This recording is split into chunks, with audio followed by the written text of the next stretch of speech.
Hitchcock, who deals very rarely with character portrayal or has little or no interest in people's emotions, but who deals in situations generally that of a suspenseful nature.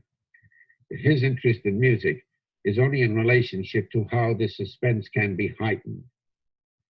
While Orson Welles, who the films I did with him, three, Kane, The Magnificent Ambersons, Journey into Fear, all these three films dealt with characters, with people's emotions and attitudes, and therefore the music of such films of a entirely different nature. In Hitchcock, one has to create a landscape for each film, whether it be the rainy night of Psycho or the turbulence of a picture such as Vertigo, as against in Citizen Kane, a picture of people within a specific time and how they felt against external events. I mean, of attitudes of hatred, love, revenge.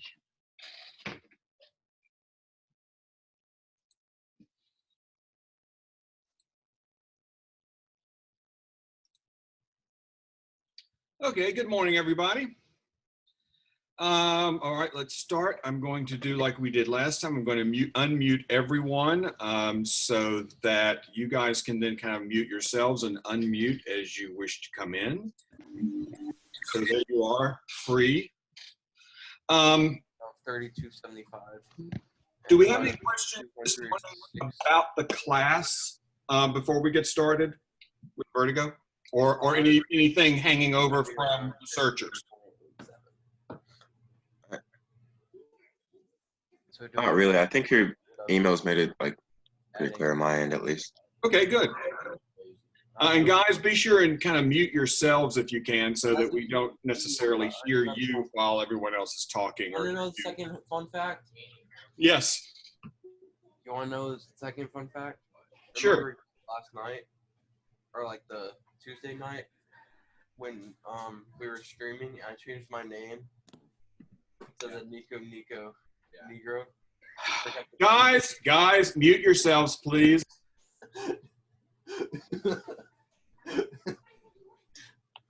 You know what? I'm going to mute everybody that's not muted. You can hopefully unmute yourselves. Okay. So we've got the same issue here that we had a couple of weeks ago. And that is, we have now got a movie in front of us that is considered by many to be the greatest movie ever made. Again, not fair to the movie. Nothing can really live up to that. Nothing should try to live up to that. Man, I ain't finna wait on him to hit me up. I'm just gonna go ahead and call him again. What you want me to say to him?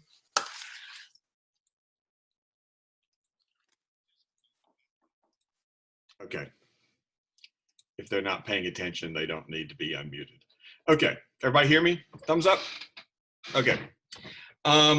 So interestingly enough, something happened a few years back. There's a survey that's done by a British film magazine called Sight and Sound. They do a very elaborate, detailed survey with critics and filmmakers and come up with a top 100 films of all time ranked. And for decades, that listing has had Citizen Kane as number one. And suddenly, just a few years ago, Citizen Kane was number two, and Vertigo was number one.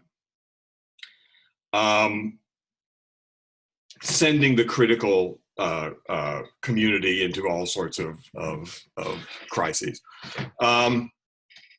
We don't necessarily want to deal with that. What we want to deal with is maybe why this kind of thing happens, what there is in the text in the movie itself that leads to this, why this movie is so particularly influential. And what I want to start off with, before we get started talking, is I want to show you a couple of clips. Some of you may have already watched these, to show you a couple of clips of filmmakers talking about Vertigo. So one of the things that those of you that have any interest in Hitchcock should be aware of the fact that there is a book. In 1962, a critic and filmmaker by the name of Francois Truffaut. Some of you may know Francois Truffaut. He's the French guy in Close Encounters of the Third Kind. Francois Truffaut reached out to Alfred Hitchcock and asked if he could do an extensive interview about Hitchcock's entire career. Now, Francois Truffaut was a film critic at a very prestigious French film magazine. He is one of the people who sort of originated and supported the whole idea of the auteur theory that we've talked about extensively in class. He also then became a filmmaker. His first film, The 400 Blows, and is one of the many filmmakers who created the French New Wave, which is something we're going to talk about in a little more detail in a couple of weeks. But a sort of group of filmmakers who got together and started making films that, for lack of a better term, just kind of broke all the rules, just went against all of the established rules and tried to tell stories in a whole new and unique way. Now, so Francois Truffaut sits down with Alfred Hitchcock for several days in a hotel room with a translator, and they go through Hitchcock's career film by film by film, every film that he had done up to that period. The result of this was a book called Hitchcock Truffaut. If you're a filmmaker, you're interested in being a filmmaker, there is no better book than Hitchcock Truffaut. Hitchcock Truffaut is such an influential book that just a few years ago, in fact, they made a movie about Hitchcock Truffaut. And the clip I'm getting ready to show you is a clip from that movie in which people not only talk about Alfred Hitchcock, but talk about their relationship with the book. This is the part of the Hitchcock Truffaut film that deals with vertigo. All right, hold on, gotta go back.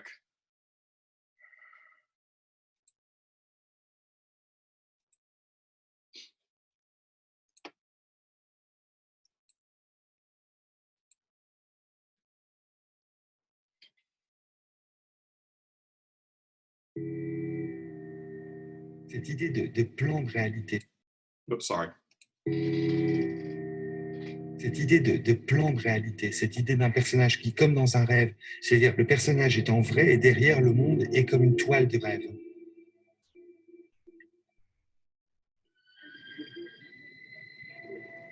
Vertigo, c'est un de vos films les plus poétiques. Il est plus poétique que dramatique même. Mais le film, dans le côté rêve, il a une espèce de lenteur, quelque chose de contemplatif que n'ont pas vos autres films. Ils sont souvent construits sur la fulgurance, la rapidité. Yeah, but you're dealing with the point of view of an emotional man. Qu'est-ce qui intéressait le plus M. Hitchcock dans le sujet? I was intrigued with the efforts to create a woman. Ce qui m'intriguait, c'était les efforts In the image of a dead woman. de créer une femme à partir de l'image d'une femme morte.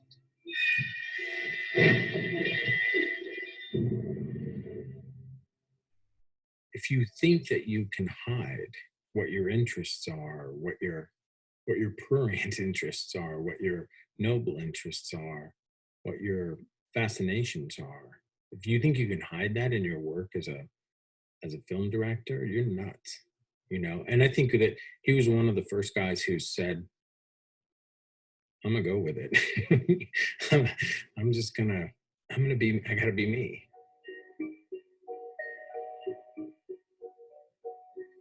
In the case of his best work, there's a more direct umbilicus to his subconscious.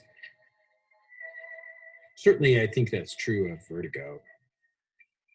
The sex psychological side is that you have a man creating a sex image that he can't go to bed with her until he's got her back. So the thing he wants to go to bed with. It should be back from your face. It can't come back. I told her that. I told you that. We tried it. Or, metaphorically, indulged in a form of necrophilia. That's what it really was. The thing, you see, that I liked and felt most when she came back from having her hair made blonde and it wasn't up. This means She has stripped, but won't take her knickers off. You see, she says, all right, and she goes into the bar, and he is waiting. He's waiting for the woman to undress and come out. New, ready for it. C'est beau ça. Ouais.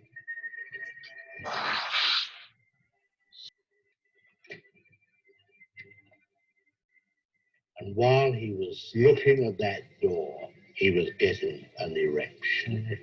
We will now tell a story. Shut the machine off. What I love about Vertigo is just it's so perverted. It's just so perverted. Here, Judy, drink this straight down. Shut that. Why are you doing this? What good will it do? I've always felt that the most interesting view of Vertigo would be her story. Color of your hair. Judy, please, it can't matter to you. And it's almost more honest than the guy's point of view. If I let you change me, will I do it? I guess taking Scotty's point of view was Will you love me? Hitchcock's point of view. Yes. Vertigo est un film pour lequel vous avez beaucoup de tendresse, je crois. Yes, I enjoyed it, yes. Oui, You know, I had Vera Miles tested and costumed. We were ready to go with her. She went pregnant. And that was going to be the part that I was going to bring her up. She was under contract to me. But I lost interest. I couldn't get the rhythm going again with a silly girl. I don't think he would have been able to take Vera Miles into that Judy place, into that real kind of a slutty place. And so I think that he surmounted his restriction in that way. I saw the film fairly early in my life as a film person, and I saw it through Marty. It became a lost film, so to speak. And I'm talking to all the filmmakers in the 70s were trying to find copies of it. Some people had 16s, so it became a picture we're looking for. It was a kind of forbidden document, kind of sacred document that only certain insiders had privilege to. It's just kind of hard to imagine in today's world of indiscriminate access to virtually everything. So the number of people who had seen Vertigo weren't that many. Hitchcock wasn't talking about it that much because it wasn't very successful.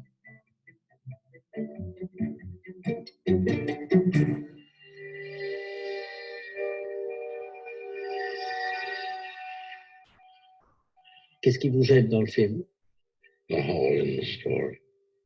The husband who pushed his wife off the tower. How did he know that Stuart wasn't going to run up those stairs? In the case of Vertigo, the machinations of the plot, well, they do work, they function, and they function rather brilliantly, but the subtext seems to be bubbling up almost to the point where it's text. I can't really say that I believe the plot. And I don't take any of the story seriously. I mean, as a realistic story. So the plot is just a line that you can hang things on. And the things that he hangs on, they're all aspects of, cinema poetry.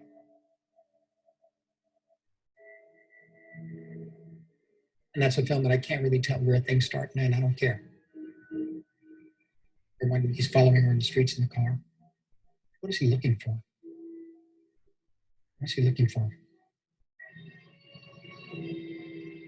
The frustration is on his face. And you're like, where is this going? And you realize, no, that's totally connected. The city itself is a character. Oh, come on. Hold on one second, guys. Sorry. Let me get rid of some things here.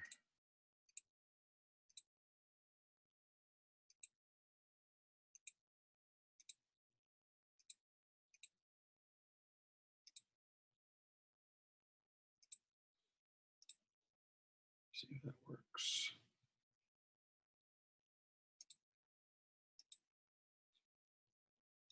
Okay, bear with me 1 second.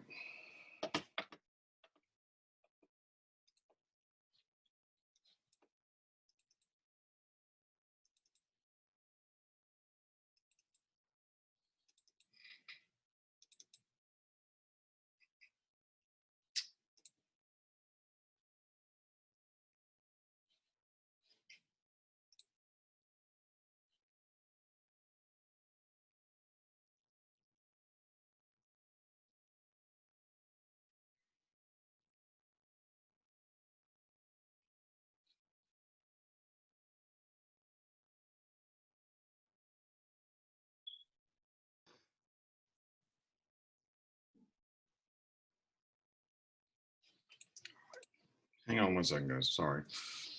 Let's just get out of it. You're good.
All right, let's see if we can get this to finish, and if not, we will move on.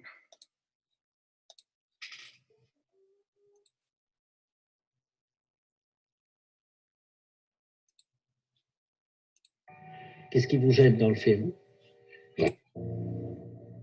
And the themes that he hangs on, they're all aspects of, cinema poetry.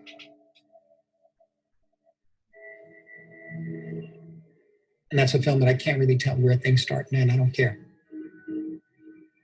Or when he's following her in the streets in the car. What is he looking for? What's he looking for? The architecture itself. The mystery of old San Francisco. That painting. We cannot see Kim Novak's face looking at that painting. How important her gaze must be. But no, it's not, because it's all a ruse. The connection that Kim Novak has with that painting is bullshit, right?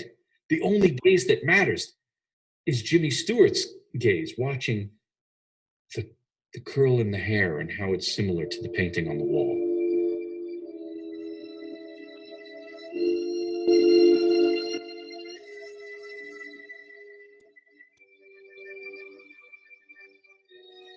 I'm sure he didn't shoot coverage from the front. Someone like me, I would do that. We're not that good. We don't understand the power of the image, the way that he did. I want to get out of here. Judy, do this for me. This whole business of remaking her, yes, we get it. Everyone's talking about the fetishism of it. We'll take it. Fine, good. But it's this extraordinary sense of loss that he's trying to fill that void. Maybe it reaches out to everyone because of that. We could bring our own sense of melancholy or loss to it. Judy, I tell you this, these past few days have been the first happy days I've known in a year. I know. It's about desire, but we all understand that. We all understand the idea of desire. That's part of what makes us us.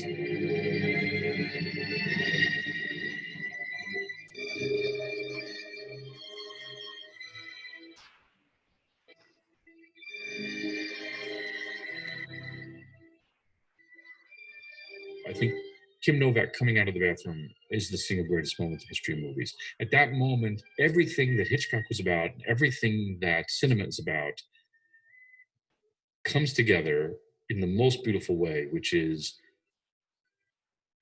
yes, it's a fantasy, but the fantasy is real to him.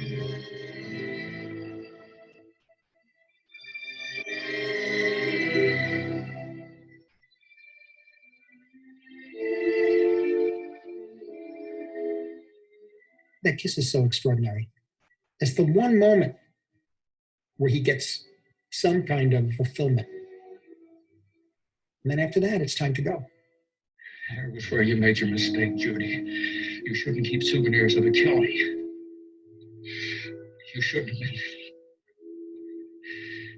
You shouldn't have been that sentimental. It's a world that he creates that reflects, I think, what it is to be alive and what it is to live in fear. A good fear, a natural fear, but fear just the same, of just the human condition of who we are. It's more than a story. It's more than a story. It really is like living a lifetime with him.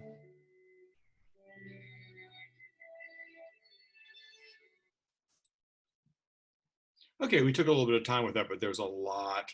There's a lot in that clip. One thing the PowerPoint does not bring up that I do want to mention real quick before I open it up to you guys is casting. So the casting of James Stewart, almost everyone in class has seen James Stewart in something else. If you don't remember what it is It's a Wonderful Life, which is also a surprisingly dark movie for the period in which it was made. And at times a very dark performance from James Stewart, who was much more known for being sort of an amicable, friendly, kind of good guy in romantic comedies than he was known as he is in Vertigo. Although in the 1950s he's going through kind of a recreation of his public image in things like Vertigo, in some Westerns in which he plays very questionable characters. So, okay, let me throw it out to you guys now. What are we going to talk about in terms of Vertigo?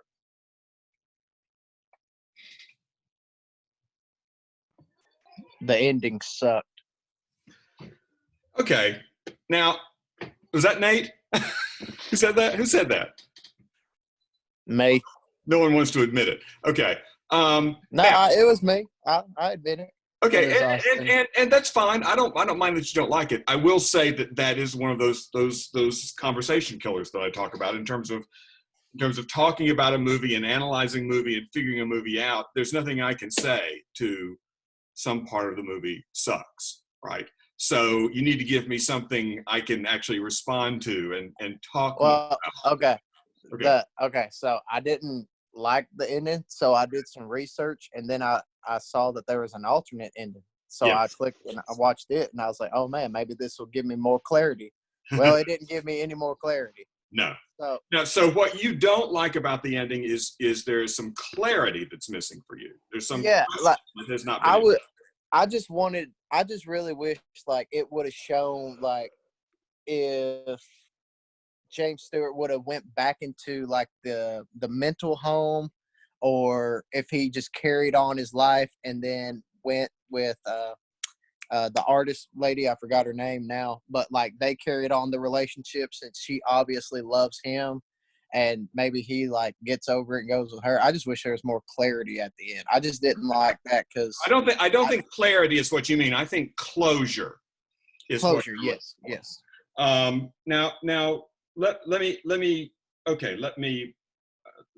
figure out how to I totally get that. I'm not dismissing that in any way, but I know what Hitchcock would say about that ending, and what he would say about that ending is that it's boring, that he doesn't care. He doesn't care whether James Stewart gets together with Midge. He doesn't really even care that much about Midge. He doesn't care whether or not James Stewart recovers or not. That for him, and again, this is all, it is all subjective stuff, but for him, that's where the story is over. Now, let me talk to you a little bit about the alternate ending, which is also in the PowerPoint. I don't think there's much reason in showing it. Hitchcock was kind of forced to create an alternate ending. And one of the things I think is interesting to look at in terms of films from this period, and we've looked at that a little bit in terms of, for example, Casablanca. There's certainly some impact also on Citizen Kane, although we didn't talk about that, is the impact of the production code on the way in which the story is told and the way in which filmmakers have to work their way around the production code in order to tell the stories they want to tell. So one of the issues that the production code brought up about this movie was it appeared that the villain, the murderer, gets away with it, right? The murderer is the husband, and we know nothing. We don't see anything about him again. He evidently, he gets away with it. The other person who is the murderer, Judy, pays the price, but he gets away. So Hitchcock went back and shot a scene in Midge's apartment where it appears that Midge and Scotty are still friends and still kind of hanging out together. And she's listening to a radio report. And the radio report is that it looks like they're getting ready to catch this guy. He's somewhere in the south of France and he's getting ready to be arrested. And that was the end of the movie, right? I think, Austin, you tell me, do you think that added anything to the movie? It certainly didn't satisfy you, right? I mean, don't get me wrong. Overall, I loved the movie. Just I didn't like the ending. I thought the movie was. And you're not alone, by the way. In this room, you are not alone. I can guarantee you that. Right. But the alternate ending didn't add anything for you, though, did it? No, because I mean, once I watched it and they both stood in silence while having a drink, like I figured someone was going to say something. Of course, like I was like, all right, she's going to come out and say something, and then it just cuts, and I was like, well, that didn't help me at all. Yeah. So, but overall, I just go ahead. Yeah, I just wish I had that closure on that storyline, but understandable to Hitchcock because most of his films end that way. You're absolutely right. That was something I was going to mention, is that if you look at kind of across the board with Hitchcock films, they often do end a little bit abruptly. There is this moment where for him the story seems to be over and he just cuts to black and goes home. The other thing I wanted to say about the alternate ending, though, and it's not really an alternate ending, it's an additional ending, it's just tacked on, is that Hitchcock was able to kind of talk and Hitchcock, did a lot of dancing back and forth with production code through his career. There were weeks of arguments in terms of Psycho about the fact that he showed a toilet flush, which had never been shown on screen before, and the production code really was upset about that. He won a lot of his arguments with the production code. But let me tell you about a couple of arguments. Let me just give you a couple of anecdotes about Hitchcock real quick and see if this relates to this ending in any way. One of those anecdotes is about a movie called Suspicion. And in Suspicion, there is a big star of the time, one of the great stars in the history of cinema, a guy called Cary Grant. And as you watch Suspicion, Cary Grant is kind of a gold digger. He sort of latches on and marries a wealthy woman. And as we go through the movie, we begin to suspect and then completely believe that he is actually a wife murderer, that he is a serial killer, that he latches on to rich women and then murders them for their money. The ending of the movie has him walking up a flight of stairs with a glass of milk full of poison. Hitchcock actually puts a light bulb in the glass of milk so that it mysteriously and sinisterly glows as he walks up the stairs. And he gives the poison to his wife. And in return, the wife hands him a letter that she asks him to post. This letter, by the way, is telling the world that she was just murdered by her husband. And the twist at the end is he goes out and he mails the letter that incriminates him. Now, that was Hitchcock's ending. The studio went, Cary Grant is not a murderer. Cary Grant is, you know, is too important and too likable an actor. He is for us a symbol. He is for us a product, and we cannot tarnish that product by making him a murderer. So change it. And Hitchcock now has an ending in which the two of them are driving down a coast, and you think he's going to murder her, and he doesn't, and then they both smile at each other, and it's happily ever after. So in that case, it was not the production code, it was the studio itself that basically said, this is something we can't do. We have this product that has been marketed and has been proven, and we can't have it damaged. And that was Cary Grant's persona.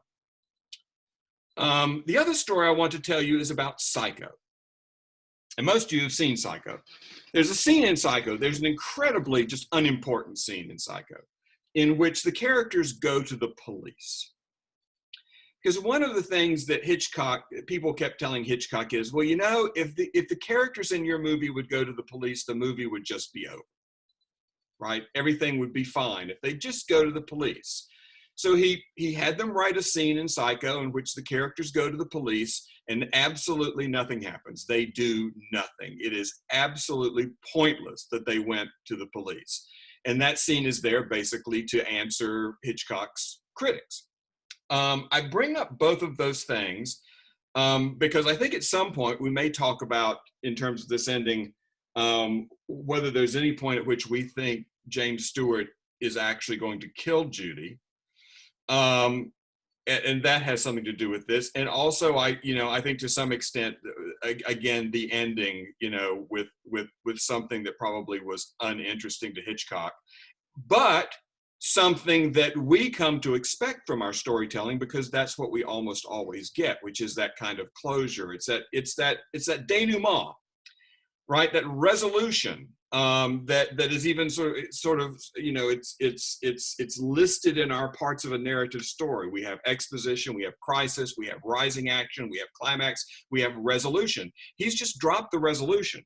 So there's no reason for us not to be a little shocked by that and maybe just really even hate that, because that does not fulfill our expectations of what a typical story are. I think it's interesting to look at it from his point of view and think, well, why wouldn't he have given us that? And to contemplate that doesn't mean we have to like it. Doesn't mean we don't have to like it. It's fine where it is. Anybody else got a comment or a thought about that? Follow up on that?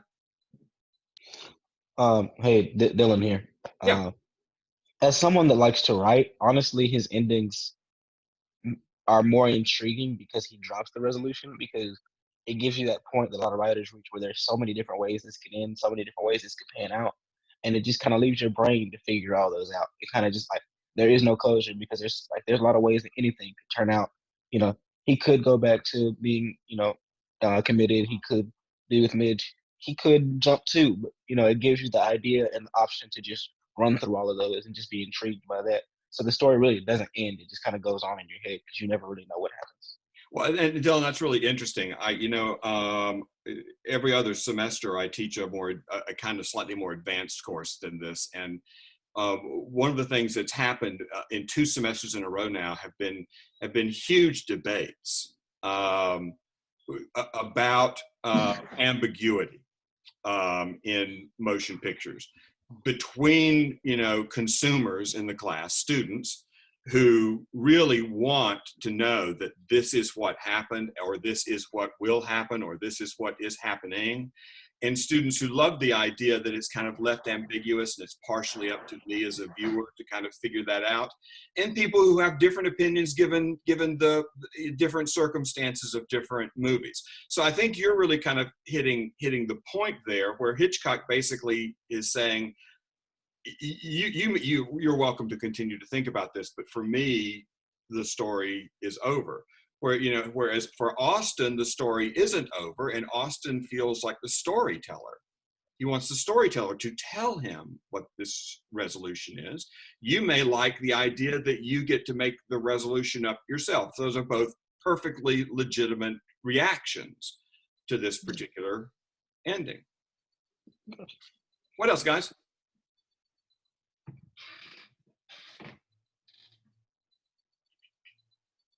We have nothing to say about Vertigo. This can't be right. I know there's only like 5 of you that ever talk, and the rest of them are all like, watching television in another room. I thought it was interesting that basically all the characters that have any significant role, nobody is who they say they are. Like everyone's pretending to be something they're not. Everyone has ulterior motives. Like even Midge, beginning, she kind of seems like she's aloof and she doesn't really want to go out with him. She's like, I'm working, I'm busy, but actually she's really obsessed with him. Yeah. So much so that she's followed him and emulated this painting to a T, kind of a thing, and painted herself in it. And Jimmy Stewart's character is also, lying to his friend about falling in love with his wife, and also lying to the woman about that he's actually following her. She's actually lying because she's, pretending to be someone she's not. And the husband's lying because he's pretending to be a good husband and a good friend when he's actually manipulating his friend to kill his husband. Yep. As a plot. So I thought that part of that was kind of interesting, that everyone kind of has ulterior motives and nobody is really who they say they are, kind of a thing. And again, not necessarily atypical of a Hitchcock story. Certainly mistaken identity is something that crops up a lot in the stories of Hitchcock. But it is also, Vertigo for Hitchcock is to some extent it is the quintessential Hitchcock movie, and to some extent it is kind of an outlier in that there are lots of things that we think of when we think about a Hitchcock film that just aren't here, that he's taken to the extreme. So, you compare something like Vertigo to, we won't get into too many films that you guys haven't seen, but something like North by Northwest or 39 Steps or Notorious, and it's a much more serious, obsessive story than even Hitchcock, I think, usually. And it may be why so many people respond so strongly to this movie is it is, in the course of being kind of a traditional thriller, it is for its filmmaker a very personal film. It really is about the filmmakers. It is the filmmaker, I think, to some extent, commenting on his own obsessions, revealing his own obsessions. And we can get into that in more detail if you guys want to. What else, guys?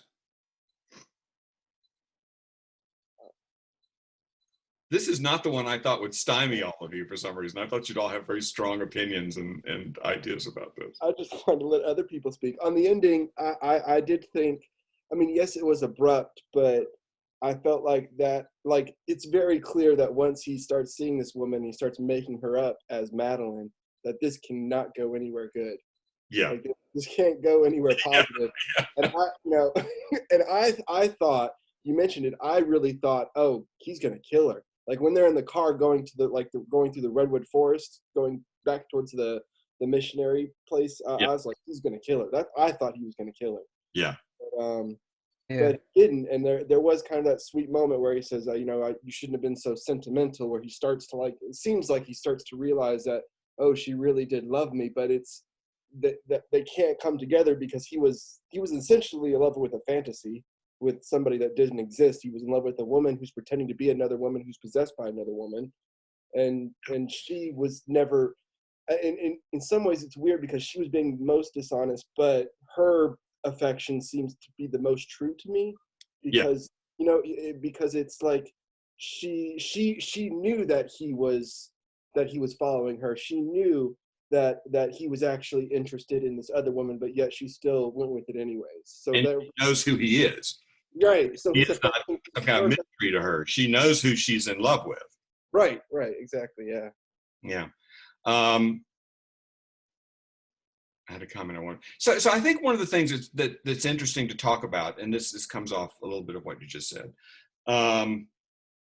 is the idea, something we often refer to as narrative privilege, right? How much do we know and when do we know it? And how much do our characters know and when do they know it, right? And we talked about that a little bit in terms of Rosebud and the idea that we as the audience are the only ones who will ever know what Rosebud was. And there's something really dramatic and about that, and that we're the only ones that will ever know that. In this case, Hitchcock and his writer do something, although the writer didn't want to do this. that's a bit unusual in the novel, in the story that this is based on. The character who will eventually become Scotty, we find out that Judy is actually Madeline when he finds out. In the movie, something that Hitchcock had to fight all of his collaborators about, we find out before Scotty does. We have a scene, we did a little bit of a flashback sense and all that, where we understand now that Judy was in, and we see the murder. And we understand now that Judy was in fact Madeline. It's not just somebody he stumbled across that looks like her.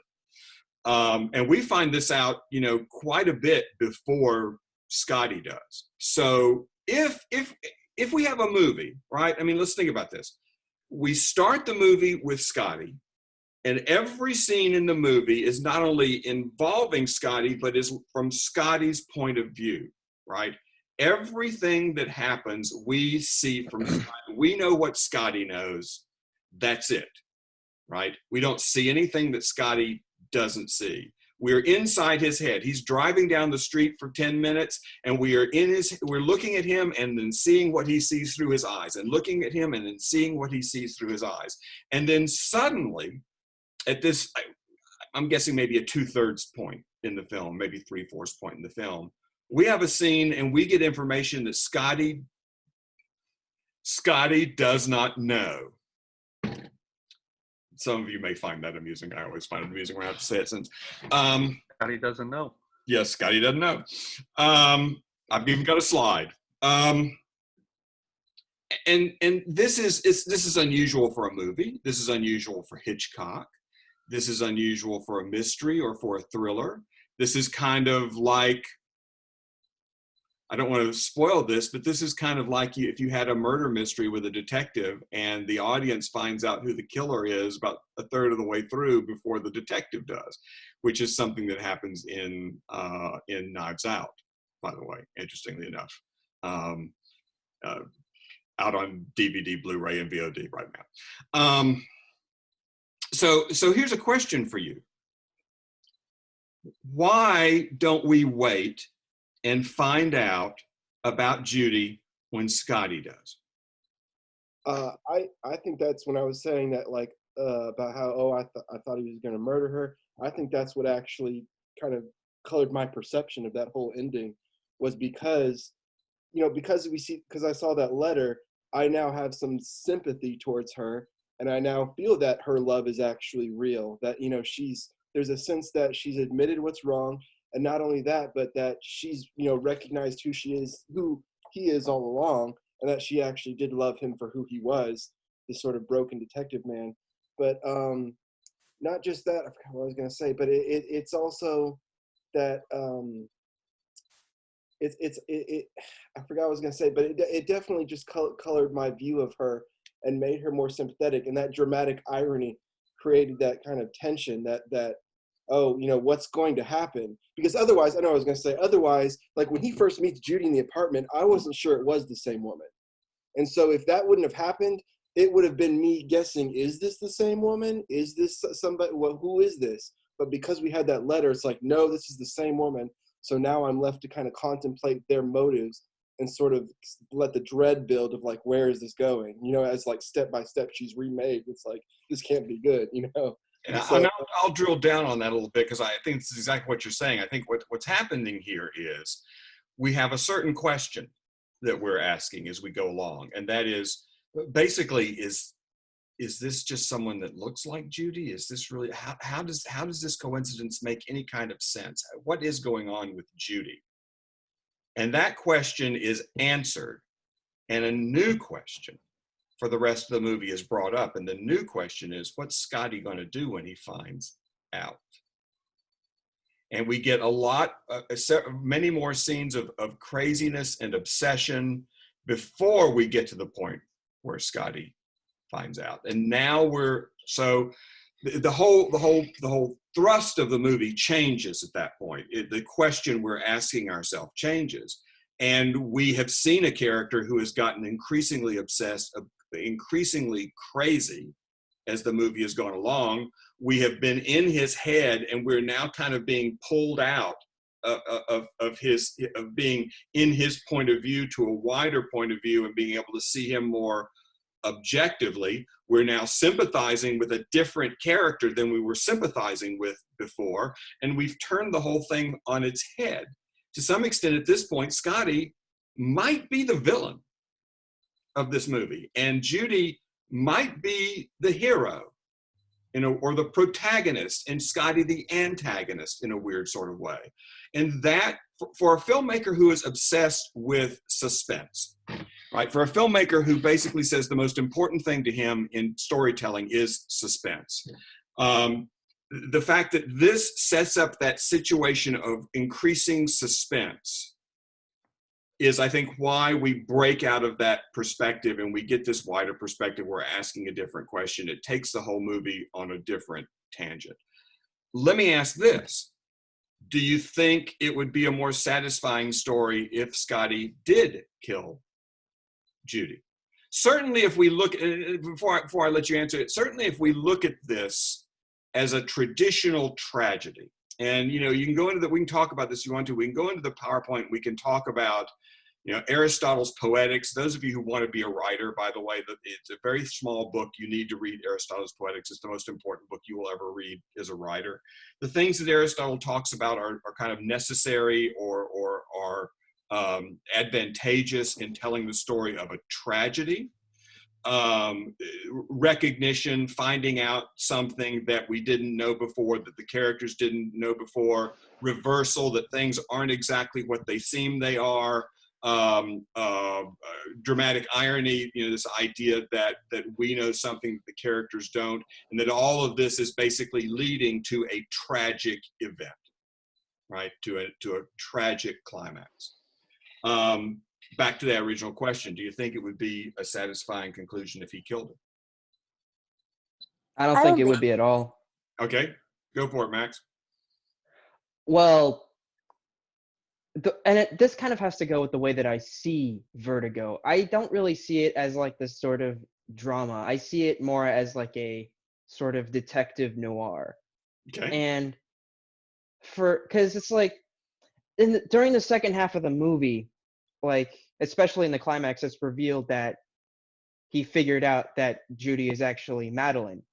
And I believe when Scotty first sees Judy, he's like, okay, something's not right. And this is kind of something that detectives have to do. Like when they see something that's not right, they investigate it.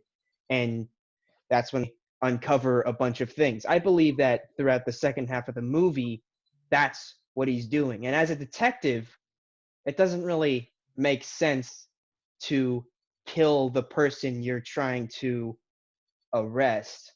While that might add an extra sense of tragedy to the story, it would make the ending make even less sense than it does now. So let me see if I understand this correctly. So your take on the second half of the movie is that he is not just engaging in his own kind of sexual fantasies and trying to fulfill his sexual fantasies. He is still actually investigating the murder. Yes, and that kind of actually goes. I've never heard that interpretation before, but that's really interesting. So, and that would help explain why he is so obsessive with restoring Madeline in a sense, because the way I interpreted it, he just wants to make absolute certainty that he is right. And on top of the whole weird necrophilia stuff, he also wants to be absolutely certain. And who knows, maybe there might actually be some sort of humility by changing Judy back into her Madeline alter ego. Then like that would add an extra sense of humility, like saying, I figured you out to the point where I even changed you back to how you were before. That's a really interesting take. I'm going to have to think about that for a while, because that's a really unusual take on this movie, which I love. I always love to get those. I think there might be some moments in the movie that might make that interpretation. I mean, to me, his performance in the tower at the end really does suggest that his motivations have been this obsession with Judy with Madeline more than trying to solve the mystery. But I take your point. It's an interesting perspective. Anybody else have a thought about Scotty maybe killing?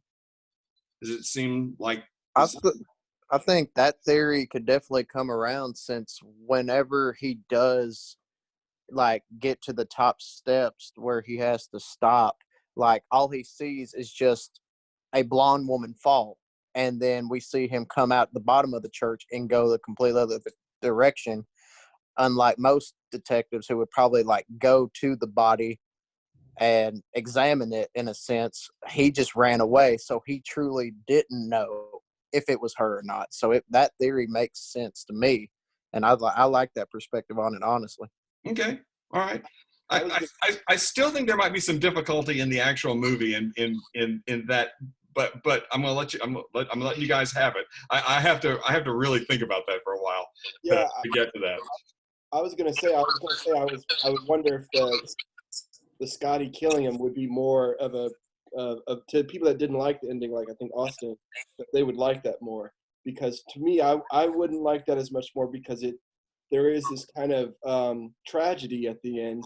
Because to me, it does seem like there's a conflict where, you know, I never saw it as like that he was trying to solve the case the whole time. It's that now he solved it incidentally because of that necklace, and now he's conflicted because he recognizes that she's been sentimental and holding on to that. So there's all these emotions that he's having at that one moment, and then before he can really resolve whatever, that relationship, whatever that really is, this love for this woman that never existed, that she tragically dies before he can have that resolution. To me, I kind of like that ambiguity more, and for him to kill her would kind of just make it very too definitive for me. It would make it to where it's just like, yeah, he was just a bad guy kind of a thing. So then, from a storyteller's viewpoint, why does she die? Well, I mean, she was a part of the, like, there's no way it can go well. She was a part of the murder. She was a part of the murder plot of the actual Madeline. And so, if she can't go off into the go off with Jimmy Stewart and, in a farewell happy ending, there has to be, it feels like there needs to be some sort of consequence for what happened. Right. Yeah. And certainly the production code would have probably, had a problem with her getting away with it as well. I'm not sure that's necessarily the reason that Hitchcock tells the story in this way, but that certainly could have been an aspect. I heard somebody else wanted to go. It's Dylan again. I don't really think that her paying the price fits, though, because if, like, with the tacked on ending, it would be the husband that would pay the major price. She would probably, be punished, but I don't think that her dying, considering, because she was the tool in the sense. Right. He was the mastermind. So if anybody's gonna pay a major price like death, I think it would be him, not her. Interesting. Well, I think also, and I think it was Braden that brought this up. This whole sense, at any number of moments in the movie where you basically sit back and go, this is not going to go well. And we get that not only from the content of the story itself, but also from the atmosphere, from the mood, from the music, from the tone, from the tragedy. Right? This is going to be a tragedy. This is not going to come out well. So if we buy into that, if we buy into the idea that this is a tragedy and that all these things that are happening, many of them kind of Aristotelian sort of tragic motifs. Let's talk about the way she dies and what that might mean. Anybody want to take that? Yeah, it's almost like she actually, it's like, well, now she's actually become the woman that she was pretending to be. Now she's fulfilled that destiny kind of a thing. That's what I mean when kind of paying the price. It's like, it's not so much that it's not this moralism, it's that is kind of her tragic destiny kind of thing, is to, like she was, she conned this man and got him to fall in love with her while pretending to be this woman. So now she's kind of doomed to live that woman's death, kind of thing. It's like the dangers of playing the role, right? Like, yeah, and not only the dangers of playing the role, but also then basically after you have exited the role, having someone basically forcing you to turn back into that role again. You know, the way in which he does. What makes her fall? She's scared by the nun. She's scared by a nun. That was Dominique. I wouldn't. Yeah. Yeah, Dominique. What do you think about the fact that she's scared by a nun? A sentence I dearly love. I think it's kind of sad because, like, you know, they're the people that are supposed to be like looking out for the people at the missionary, and like she's the one that made her fall to the death. But at the same time, I was thinking, like, from the last question, that it, in terms of like how the ending felt, it wouldn't have really mattered whether or not Scotty killed her, because I feel like you would still end up at the same place where like everyone loses. Like Scotty doesn't get the girl that he wanted, or even the girl pretending to be the girl he wanted. Everyone's like dead at the end. Like no one wins. Yes, yeah, I think that's that. By the way, it's so nice to hear a woman's voice. That is the I think that's it's taking us down a road towards tragedy, and I think you may actually be completely right that we could have almost the same ending if Scotty just pushed her and then began to regret it for a moment. That, however, would probably have been something that would have been almost impossible for Hitchcock to pull off at this period of time, in this particular industry, which would have been to turn James Stewart character into a cold-blooded killer. So what we do have, though, is we have sort of a personification of morality that walks up the stairs and scares her to her death. Right? It's not coincidental that it's a nun. Right? There's a reason for that. Hitchcock, by the way, had a famous sort of aversion and fear of nuns himself, and of police officers as well. So that may have something to sort of to play into this as well. What else, guys? You want to take us to some other topic, some other place? I think there was one thing that I kept thinking about after I watched the film, and then I just tried to let the theory go. Okay. But I had a theory that whenever Midge comes to visit him in the institution or whatever he was in, that whenever she leaves and she said, nothing's working, and the doctor says, well, that does put a kink in it. It almost made me feel like that our protagonist, he had fallen asleep, and the rest of the movie is just him in a daze since he won't speak. And that is what is going on in his mind. And that's why we like Braden even touched on, like, for us who don't have the closure at the end, like there's so many different ways that I was processing the end of the film. Yep. And I started thinking about that. I go, what if that's just what's going on in his mind as he's sitting there, not speaking to anyone, not having any connection. And that's just what he's stuck on, is imagining the different ways that his life could have gone if he figured it out, stuff like that. Well, what's really interesting about that, Austin, is that there is a theory that floats around, and God knows, we have a lot of these kinds of theories about a lot of films. But there is a theory out there, or not even a theory, a way of looking at the film that actually suggests that almost the entire movie is a fantasy or a dream or a nightmare. And it comes partially from the way in which the film is made, the way in which the film is shot, the sort of dreamlike quality. We've also talked about dream logic in this class before. That you have a story and there's an internal logic, and the story works on that internal logic, but that internal logic doesn't really extend to the real world. It's not the same kind of logic that we have out here, which you could argue is something that's going on with, and it's a very famous analysis of a lot of the works of David Lynch. This is one of David Lynch's favorite movies. In Twin Peaks, when his television show, when there is a doppelganger for the character who is murdered at the beginning of the series, her name is Madeline. when they have to come up with a villain in season 3. Her name is Judy. So this theory goes that it starts with the question, and that is, if Scotty is hanging off the side of a building and there's no one there to rescue him, how does he get off the building? How long can he hang there by that gutter that's pulling off the side? And for some people, the answer to that question becomes, well, he doesn't get off the side of the building. And that the whole rest of the story is something that's happening in his head as he's hanging there, as he's falling, or as he hits the ground. I don't think there's a lot of context. I don't think you can go into the text, into the movie itself, and find much support for this idea. But that doesn't mean it's not an interesting way to look at we can look at pieces of work and we can just say, okay, now I'm going to step over here. I'm going to look at it from this direction, and that might lead me to see some things I hadn't seen before. So, Austin, I don't think I've ever heard of anybody thinking that it's a dream from or a fantasy from the point you mentioned, but certainly there are people who have thought it is from actually even the very beginning of the movie. Well,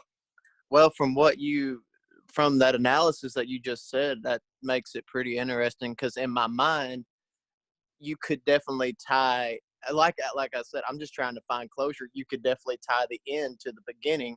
And since he's standing there and he says it at the end, he says the whole story because he figured it out. What if in the beginning, since we don't see the criminal's face, that is the guy who hired him that they're chasing? And then, he loses his officer friend, and then he's hanging off, and then we just don't know what his life comes to, like in the beginning. Does he die, or does he hang there, or what? Then the movie is just everything that led up to that final moment of him chasing that criminal, which could have been the actual murderer. Nice. Sure. I'll go with that. Yeah, so that was my analysis whenever you were explaining that. Boy, this is turning into a lot completely different movies than I've ever seen before. So this is really interesting. I like this. What else, guys? Yeah, go ahead, Brady. I like that you mentioned Lynch, because when I was watching this, I kept thinking of Mulholland Drive with Rita and Betty, because what is it? Rita has to put on that blonde wig, and she's kind of remade as Betty. It just felt very much. So that explains a lot to me that David Lynch really liked this movie. And not to spoil Mulholland Drive, but those two women do become the sort of the aspects of one particular woman, whereas this kind of is it's kind of the opposite of that. Just off topic a little bit. Yesterday was the 30th anniversary of the broadcast of the pilot for Twin Peaks, which was David Lynch's and Mark Frost's TV show from 1990. And there were lots of conversations going on online. Kyle MacLachlan, the star of that TV show, was on Instagram Live. And there kept being conversations about Twin Peaks that I kept making me think about things that are happening in Vertigo, which I thought was kind of interesting. What else, guys? Oh, go ahead. I also thought the lighting was interesting, like the dimming in like a couple scenes, like in the bookstore scene when he's telling the backstory of Coletta, and it's like the lights just slowly get darker and darker and darker, and then they leave, and then they're still talking outside the bookstore, and then you see the lights just kick on inside the bookstore. Right. Yeah, I mean, that's number one, obviously that's a great thing for mood, to just kind of, as you're telling this ghost story, essentially to just let the environment get darker and darker, and then the lights to come on, which is. Yeah, and that's kind of how I read it. I didn't read too much. I tried to read something like metaphorical in it, but I just saw it as kind of like a mood thing, like, oh, there's something sinister going on here. I think you're absolutely right, and I think that is exactly the kind of thing that a filmmaker like Hitchcock was always so interested in. He was always interested in coming up with new technical challenges, new ways to reveal a scene or show information. This is, very seldom can we say this, but this is the movie that invents the dolly zoom, right? This is where it starts. We've seen it in Jaws. We've seen videos about it. This is something Hitchcock had in the back of his head for 15 or 20 years. and couldn't figure out a story that it would fit in, and couldn't figure out how to pull it off technically. And suddenly when he got to Vertigo, he realized, well, this makes perfect sense, to sort of recreate the sense of dizziness and fear of heights, to make something that's tall look even higher than it actually is, and to see that happening. So these kind of technical challenges, something like the shower scene in Psycho, are things that Hitchcock was always very interested in. And it's one of the things that makes Hitchcock as a filmmaker so accessible to other filmmakers, is this idea that there are all these little technical details, these things that are obvious. It's not like they're subtle, but they are integrated into the stories in such an interesting and wonderful way. What else, guys? That theory of the movie being like a sort of dream or something like that in Scotty's head, it really got me thinking. And it would also kind of explain the ending, where it sort of feels a little inconclusive. Because if that theory is true, then this movie takes place in Scotty's head as he's falling. And the reason why the ending feels so abrupt is because right when the movie ends, he hits the ground and he dies. I love that. And I think what's happening here, again, I don't think if we brought Hitchcock back from the grave and asked him, is this all a dream, he would say no. There's no question about that. He would say no. Right. But the reason I think things like this are interesting is to go back and kind of see, okay, not only is it just that how does he get off the side of the building? It's the fact that we're experiencing a movie that presents itself to us as if it were a dream or as if it were a nightmare. The two guys, and I can never get their names right, so I'm not going to try, but the two guys who wrote the novel on which Vertigo is based, and who also, wrote the novel on which a movie that really influenced Hitchcock, a French film from I think '55 called Diabolique or Les Diaboliques. These writers kind of wrote themselves, lists of things that all their stories would do. And one of their things in their stories was, our protagonists will never be able to wake up from the nightmare that is their life in this story. Right? So even the source material, the writers of the source material kind of suggest the idea of this being dreamlike. And when you get into, again, these very specific techniques that Hitchcock uses, the point of view, so that we're seeing everything from someone's perspective, and we never, until 2/3, 3/4 of the movie, get any kind of objective view. It's all just a subjective view. The soft focus in so many of the scenes, most dramatically for me in the cemetery and in the forest, where basically Hitchcock is, and we've seen soft focus. We saw, every time you cut to a shot of Ingrid Bergman in Casablanca, there's something slightly hazy and romantic about it. The soft focus, which is accomplished by, you put a filter on the front of the lens, you put some kind of gauze in front of the lens, you put a stocking on the back of the lens, you smear Vaseline on the lens, whatever it might be, but it makes all the lights kind of blossom and everything seem kind of indistinct, and again, it's kind of dreamlike. We got lots of that. The music, the Bernard Herrmann score that kind of keeps just spinning us around in this kind of weird cycle, this heightened, overly romantic, overly dramatic, operatic score. In fact, to some extent, almost stolen from an opera.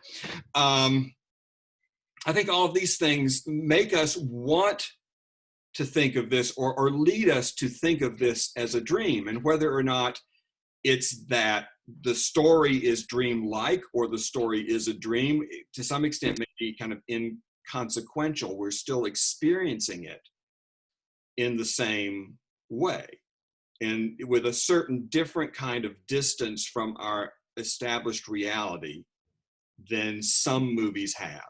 We won't go to an extreme example. We talked about On the Waterfront, next week, that's not a dreamlike movie. It's not a movie that suggests we're in a nightmare or in a dream.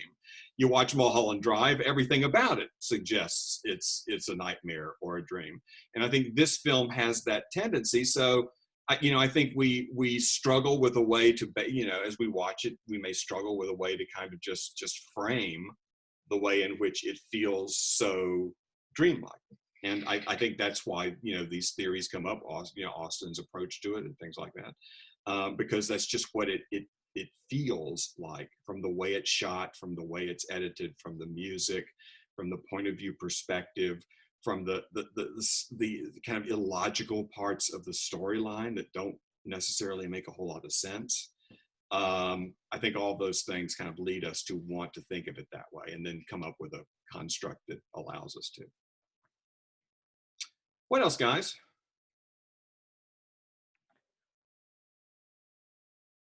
Got a few minutes left. Yeah, go ahead. So I haven't delved much into like Hitchcock's movies, sadly. I want to get back into that, but so I'd only seen Psycho and Lodger before this, and wow, that's two interesting movies to have seen. I can see Steve he's smiling at that selection. Yeah.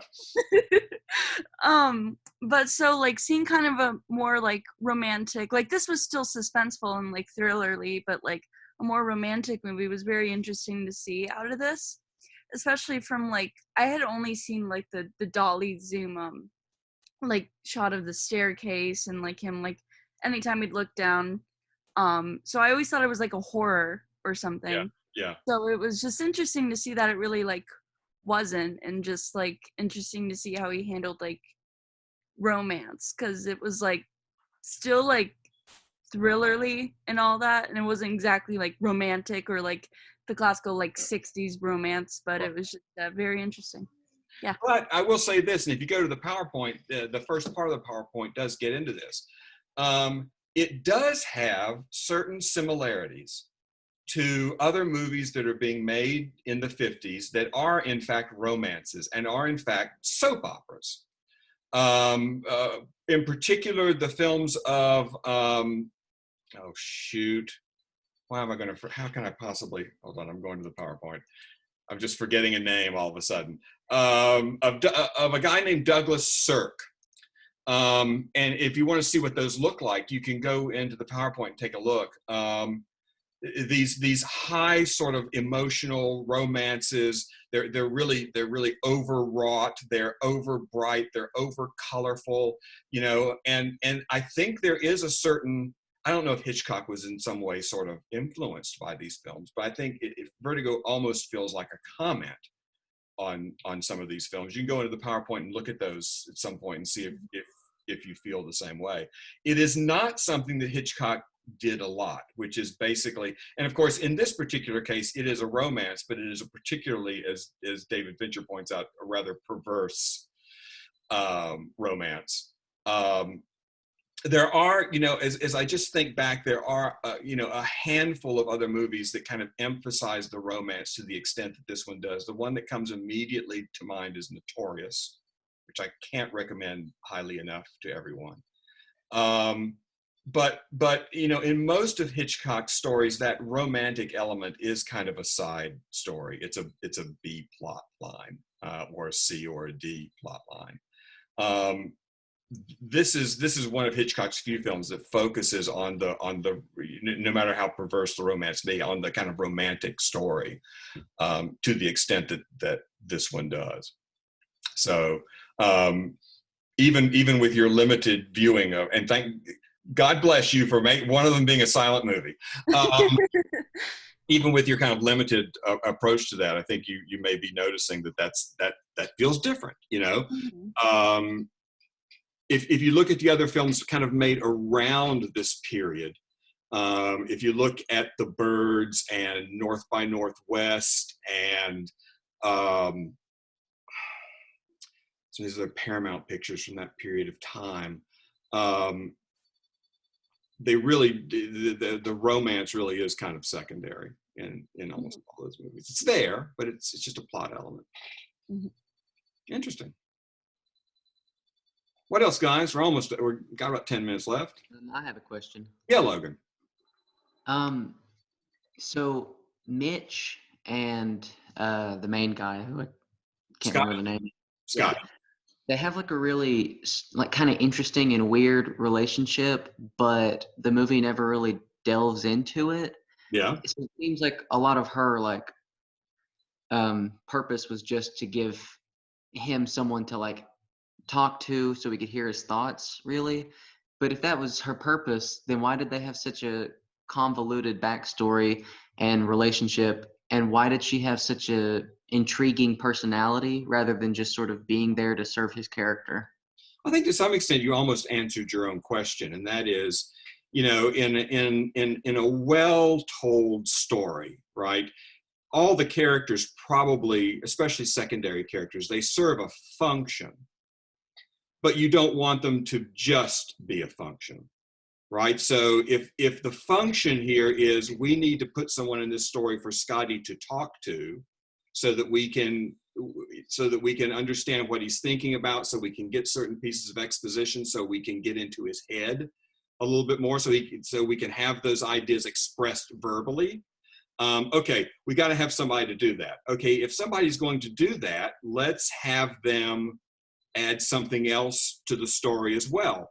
Let's make them be a counterpoint to the main romance. So whereas Madeline, and then as he turns her into Madeline, Judy is this fantasy figure, this person that doesn't even exist, right? She exists for a while and then she exists in his head, but she's not real. She is completely a fantasy. Let's counterpoint that with this woman who is completely down to earth, who's totally honest, who's just, you know, just a nice, lives in a normal apartment, has a normal relationship, right? And then we have a counterpoint.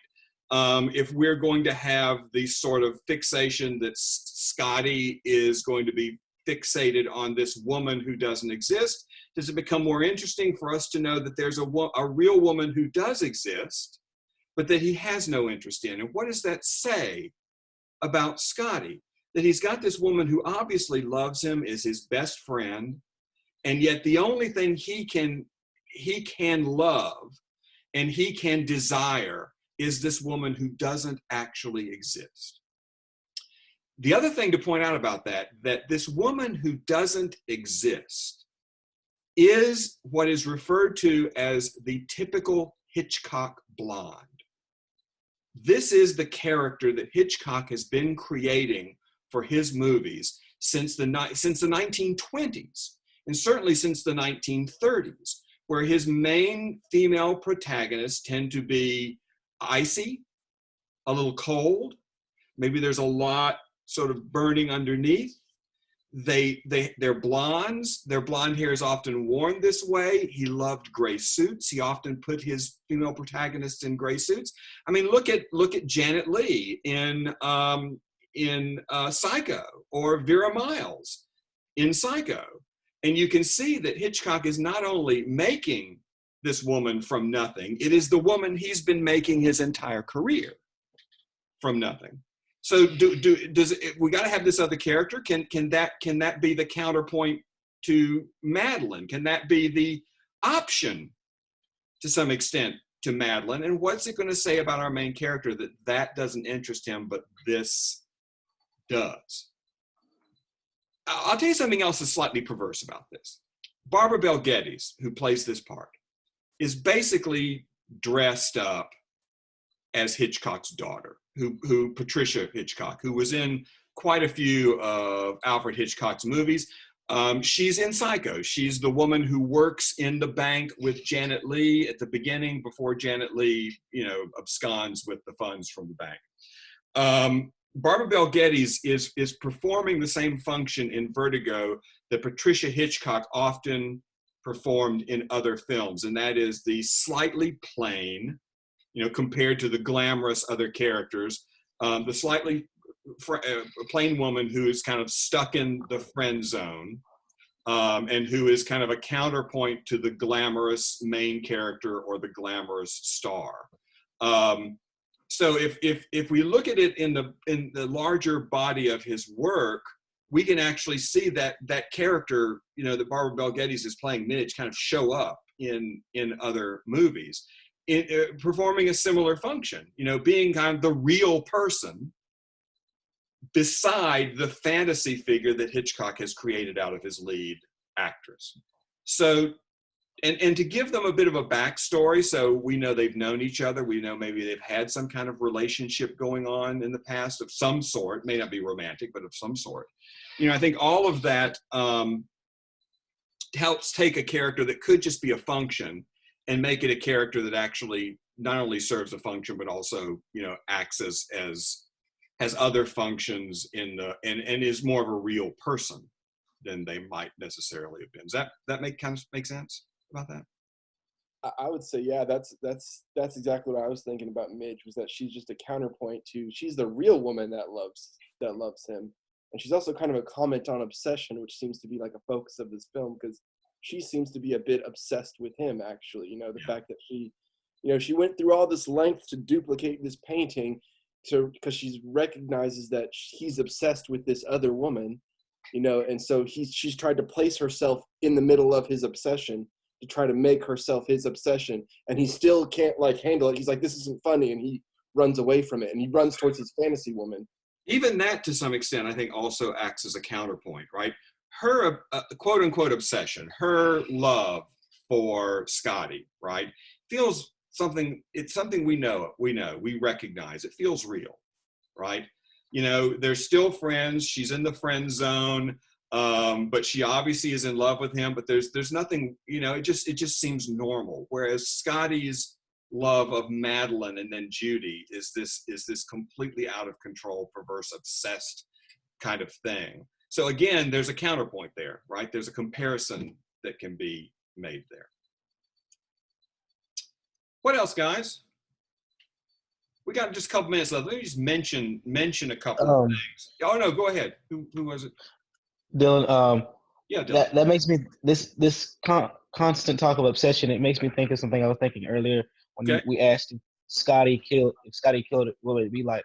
Honestly, when I think of him being the one to push her up, you know, to make her fall, all that really makes me think of, if you look at it from that point, that makes the movie an idea of what happens when that obsession breaks.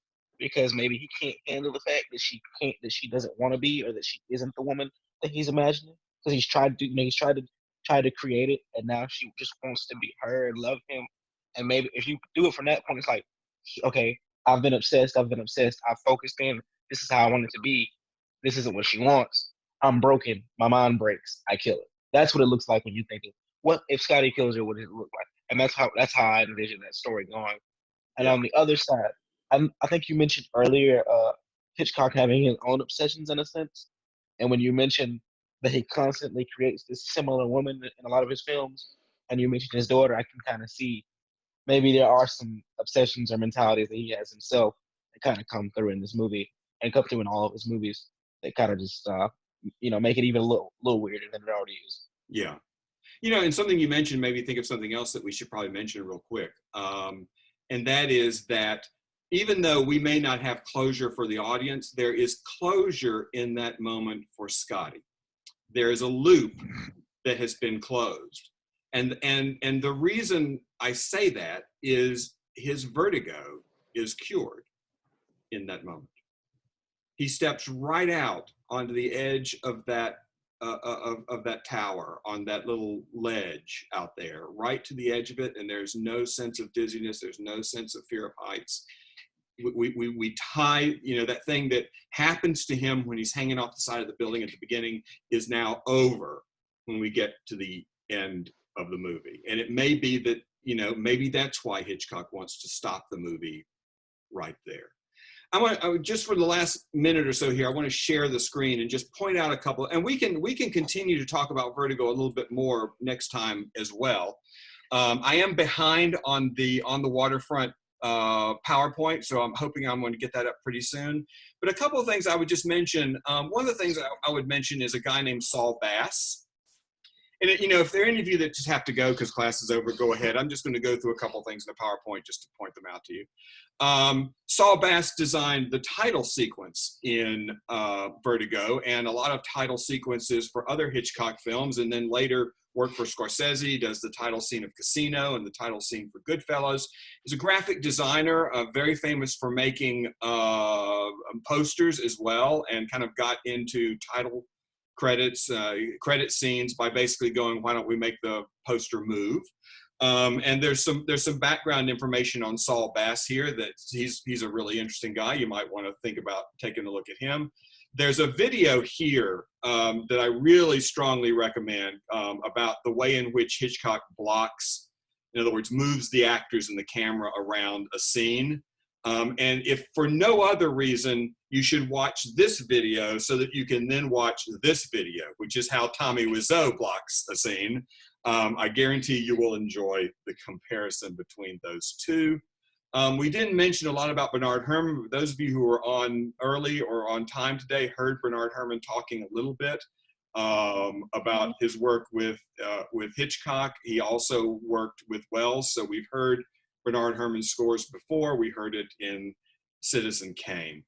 And if you want to kind of hear the way in which the Bernard Herrmann score is highly influenced by Richard Wagner, the famous European operatic composer, there's a comparison here between a piece from Wagner and the Bernard Herrmann score that you can see how particularly similar they are.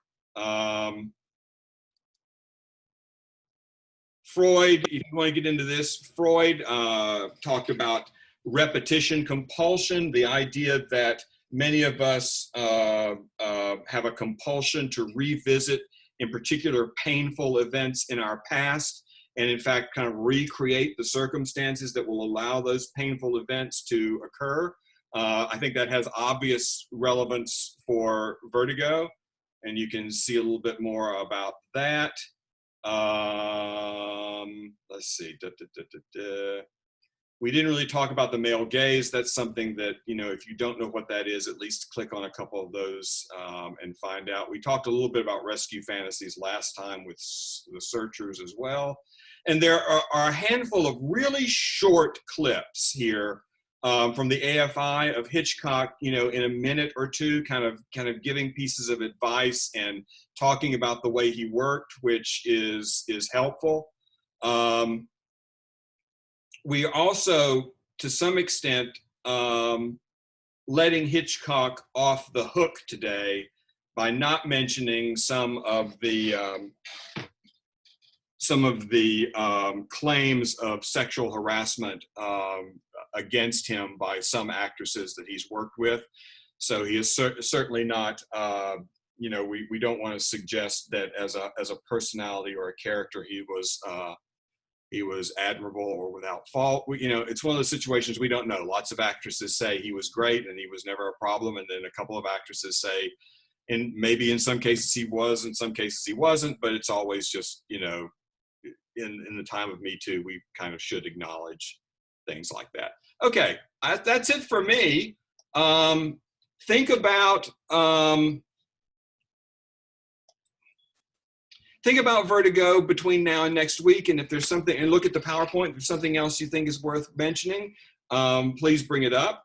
If not, we will move on to talking about On the Waterfront. Don't forget that also our conversation on the Waterfront will be a lot more interesting and fun if you have seen None Without Sin by the time we have it. And to some extent, None Without Sin may be your PowerPoint presentation for On the Waterfront, depending on how fast I can actually get that thing made. Any last questions or comments before we go? The documentary is the best documentary I've seen in a long time. It is really interesting, isn't it? Yeah, and there's lots, it is not dry and it is not necessarily boring. There's lots of interesting, exciting things going on there. And I pulled some of my family into watching it with me, so. Good. And hey, next week, I don't want to stop anybody from talking, but maybe we can get a few more voices coming up in here. That would be nice. I heard a couple of women talk today, and it was wonderful. So maybe we can make that happen next time. We get a few more people involved. Maybe some of you can actually pay. Well, everybody that's here is paying attention. Everybody that left are probably the ones that are on their TVs. Okay. All right, guys. I will see you next week. Same time, same channel. You have a good one. And Steve, I'm going to try to be with you this afternoon. Okay. See you guys later. Signing out.